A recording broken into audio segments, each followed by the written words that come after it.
నిజాంపేట మండల కేంద్రంలోని ప్రాథమిక ఉన్నత పాఠశాలలో బుధవారం పాఠశాల ప్రధానోపాధ్యాయురాలు అరుణ, గ్రామ సర్పంచ్ చలిమిటి నరేందర్ ఆధ్వర్యంలో ప్రీ ప్రైమరీ పాఠశాల ప్రారంభించారు. అలాగే యూకేజీ 1వ తరగతి విద్యార్థులకు అక్షరాభ్యాస కార్యక్రమం నిర్వహించారు. ఈ సందర్భంగా వారు మాట్లాడుతూ తెలంగాణ రాష్ట్ర ప్రభుత్వం ప్రీ ప్రైమరీ స్కూల్ మంజూరు కావడంతో నేడు ప్రీ ప్రైమరీని ప్రారంభించామన్నారు. గ్రామస్తులు ప్రభుత్వం ఏర్పాటు చేసిన ప్రభుత్వ పాఠశాలల్లోనే తమ పిల్లల్ని చదివించాలని, ప్రభుత్వ పాఠశాలలో కల్పిస్తున్న వసతులను సద్వినియోగం చేసుకోవాలన్నారు.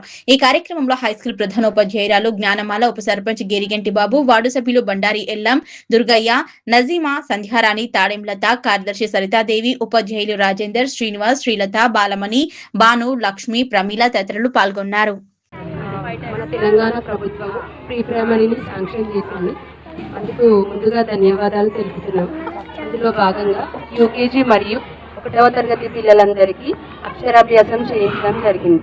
ఇందుకు విచ్చేసిన సర్పంచ్ గారికి, కాంప్లెక్స్ హెచ్ఎం గారికి, ఉప సర్పంచ్ గారికి అండ్ విద్యార్థుల తల్లిదండ్రులందరికీ కూడా పేరు పేరున ధన్యవాదాలు తెలుపుతున్నాం.